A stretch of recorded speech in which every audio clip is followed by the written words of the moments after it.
자, 이번 시간에는 토크의 활용에 대해서 하도록 하겠습니다. 자, 먼저 지뢰가 있는데요. 지뢰는 중학교 3학년 때 이제 과정으로 배웠을 건데, 비율로만 이제 배웠을 겁니다.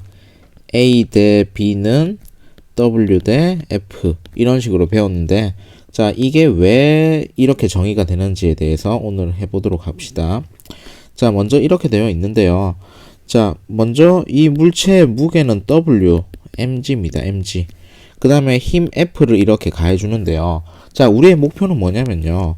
이 지뢰가 수평이 되는 걸 원하는 겁니다. 이 지뢰가 수평이 되는 걸 원하는 거예요. 근데 지금 보시면요. 이 힘이 지금 작용하지 않으면은 무게 때문에 이렇게 쳐져 있죠. 그래서 내가 힘을 가해가지고 얘를 수평으로 만들려는 거예요. 자, 근데요. 이 힘이 없으면요. 지금 얘한테는 어떻습니까? 여기를 피벗 포인트로 해가지고요. 얘가 R 벡터가 되고 여기에서 이제 W라는 힘이 작용하기 때문에 얘는 어떻게 되나요? 이렇게 회전을 하려는 좌토크가 있죠. 자, 그렇기 때문에요. 힘점에다가 F라는 힘을 가해서요. 우리는 우토크를 만들어줘서요. 좌토크랑 우토크가 같게끔 만들어야 얘가 회전하려고 하지 않고 이렇게 평형을 유지하겠죠.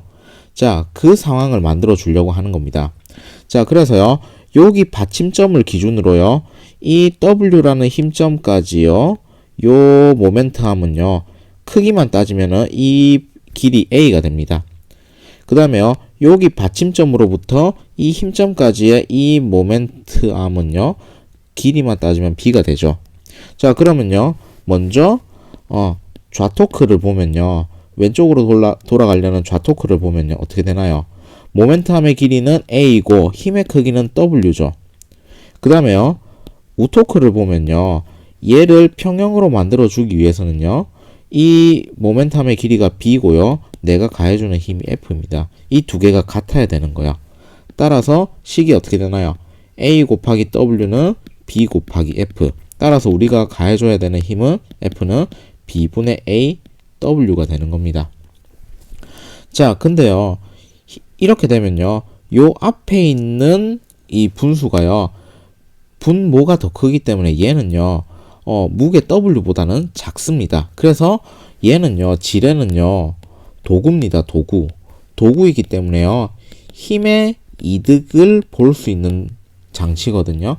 그렇기 때문에 내가 이 무게보다 더 적은 힘으로 이렇게 해도 어떻게 되나요? 이 물체가 들어 올려진다는 거죠. 자, 근데요. 일의 원리라는 걸 배웠을 겁니다. 일의 원리는요. 도구를 사용하거나 도구를 사용하지 않거나 한 일의 양은 같다라는 겁니다. 자, 보시면요. 이렇습니다. 좀 다 지우고요. 자, 우리가 가해줘야 되는 힘의 크기가 B분의 A 곱하기 W로서 얘가 힘의 이득을 받았어요. 자, 근데요. 보세요. 내가 요 평형을 만들기 위해서는요. 이 물체를 H만큼 들어 올려야 되는데 실제로 나는 이 F라는 힘을 가지고 해주면요. H만큼 들어 올리면요.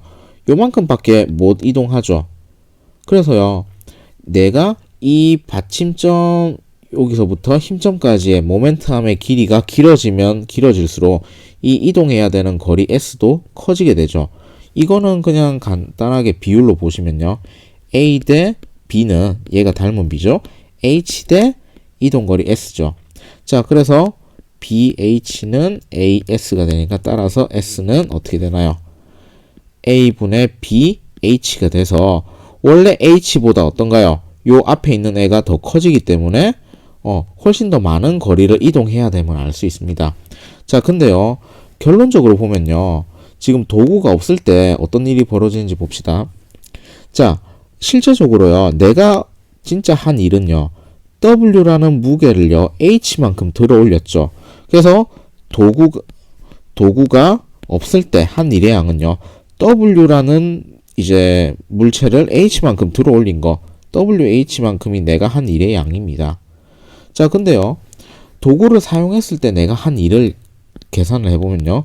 도구가 있을 때는 어떻게 되나요? 힘은 B분의 AW로 작아졌는데요. 이동거리가 A분의 B h만큼으로 늘어났죠. 그래서 결국에는 어떻게 되나? 이 분수가 사라져서 w 곱하기 h로 같죠, 두 개가. 그래서 1의 원리를 만족한다는 겁니다. 자, 그래서 토크를 이용하면요, 이런 식으로 쉽게 구할 수 있습니다. 그 다음에 지뢰랑 비슷한 걸 이제 있는데요, 축바퀴 이런 것들이 있는데요, 요런 것들은 뭐 디테일하게 좀 다뤄야 되기 때문에 이 시간에는 넘어가겠습니다. 자, 그 다음에 토크를 이용했을 때 가장 중요한 건요, 역학적 평형이라는 겁니다. 역학적 평형은요, 자, 지금 이 그림하고 동일합니다. 이 구조물이 어떻게? 그냥 움직이지 않고 변화하지 않고 그대로 정지 상태로 있을 수 있는 상황에 대해서 이제 탐구를 해보니까, 자, 여기 있는 돌의 무게를요, 큰 돌이 받쳐야 되겠죠. 그럼 어떤가요? 위에서 누르는 힘, 아래에서 떠받치는 힘이 같아야 되겠죠. 그래서 시그마 F가 0. 그래서 R자 힘이 어떻게 돼야 된다고요? 0이 되어야 됩니다. 당연한 소리겠죠. 그 다음에요, 지금 시그마 타우라고 되어 있는데요, 돌림 힘의 합도 0이 되어야 돼요. 자, 이 돌이요, 만약에 요 약간만 옆으로 이동한다면요, 일단 이 위에 있는 돌이 누르는 거랑 밑에 있는 돌이 떠받치는 시그마 F는 0이라는 조건은 만족하는데요, 얘가 만드는 토크가 달라지기 때문에 시그마 타우가 0이 아니기 때문에 얘는 이런 식으로 뭐 붕괴될 거라고 예상이 되죠. 그래서요, 건축을 할 때요, 건축사들은요, 기본적으로 시그마 F가 0이고 시그마 타우가 0을 맞추게끔 설계를 합니다. 이 조건이 맞지 않으면요, 이 건물은요, 오랫동안 존재할 수 없습니다. 그래서 건물이 이렇게 있으면요, 뭐 이런 식으로 막 이상한 부착물을 여기에 건물에다가 막 붙이면요, 이제 이 시그마 타우가 0이 만들어져 있지 않기 때문에 요거를 구성하는 요런 물질들이요, 계속 스트레스를 받을 거예요. 그래서 결국에는 얘가 무너지게 되거든요. 그래서 역학적 평형을 위해서는 두 가지 조건이요, 시그마 F가 0, 시그마 타우가 0이어야 돼요. 자, 근데요, 지금 시그마 F가 0일 때, 합력이 0일 때 가능한 물체의 네 가지 상태를 볼게요. 자, 먼저 회전하지 않고 요 두 상황은 어떤 거냐면요, 물체의 무게중심의 연장선에 뭔가 힘이 작용했다는 거죠. 이렇게 작용을 했을 때 어떻게 되나요? 그 무게중심이랑 힘의 작용점이랑 비껴나 있지 않기 때문에 회전하지 않는다라는 거예요. 그래서 뉴턴의 운동 제1법칙에 의해서 어떻게 되어 있나요?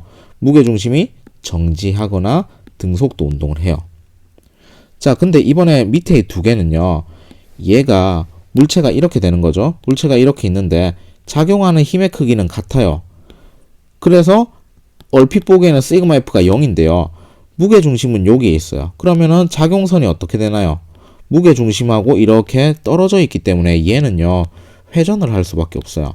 근데 회전을 할 때 어떻게 되냐면요, 회전은 하면서 시그마 타우가 0이라는 조건을 만족하지 않았기 때문에 어쨌든 간에 회전을 하는데요, 무게중심은 어떻게 되나요?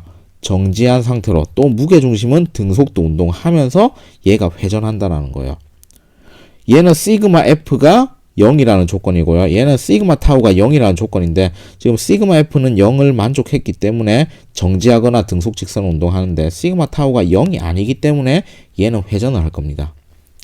자, 또 다른 경우는 뭐냐면요, 이번에는 토크가 0일 때는 거예요. 시그마 타우가 0일 때는 거예요. 그럼 여기는 합토크라고 하면 되겠네요. 자, 시그마 타우가 0일 때는요, 어떻게 되냐면 얘가 회전을 안 한다는 거죠. 회전을 안 한다는 건데, 지금 그러면요, 마찬가지로 정지한 상태, 얘도 가능하고요, 등속 운동하는 상태, 얘도 마찬가지인데요, 이 세 번째 상황이 좀 중요해요.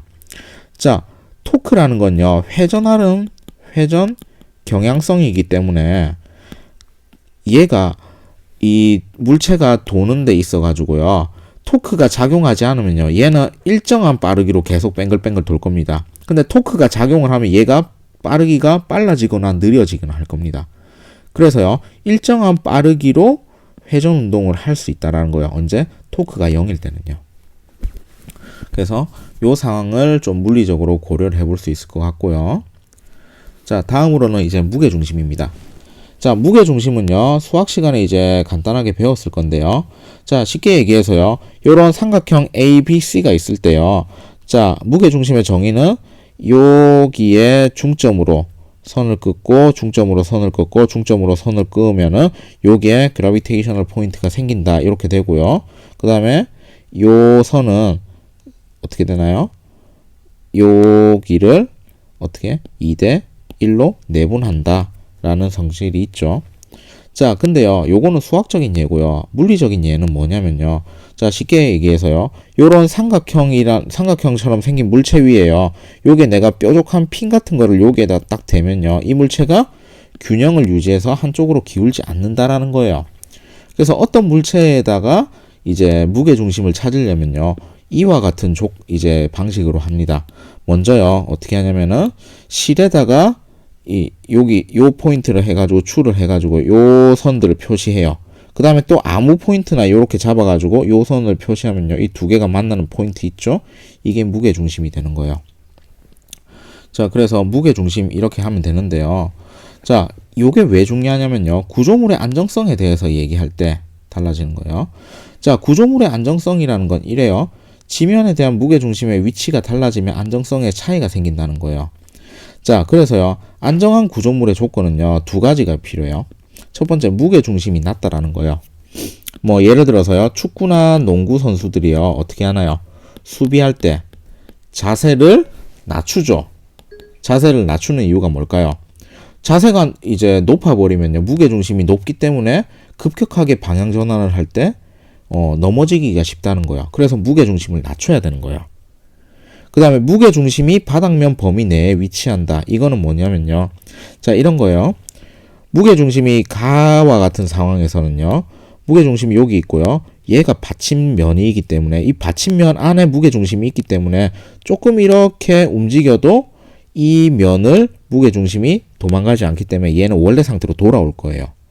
그래서 얘는 안정한 상태인데요, 불안정한 상태는 어떤 거냐면요, 이 무게 중심이요, 이렇게 받침면을 벗어나 있죠. 그럼 얘는 넘어지게 되는 거예요. 자, 그 다음에요, 예를 들어서 오뚜기 같은 거 있죠. 이렇게 되어 있는데요, 오뚜기 보면요, 구조가 여기에 엄청 무거운 추 같은 걸 이렇게 달아놔요. 그렇기 때문에 얘를요, 이렇게 하더라도 이 추가 여기 있는데요, 이 바닥면을 원래 이렇게 벗어났기 때문에 원래 상태로 이제 다시 돌아오려는 요것 때문에 얘가 원래 상태로 이렇게 돌아가는데, 이렇게 네모난 게 아니기 때문에 원형으로 되어 있기 때문에 얘가 왔다 갔다 하면서 다시 이제 원래 상태로 돌아가는 거예요.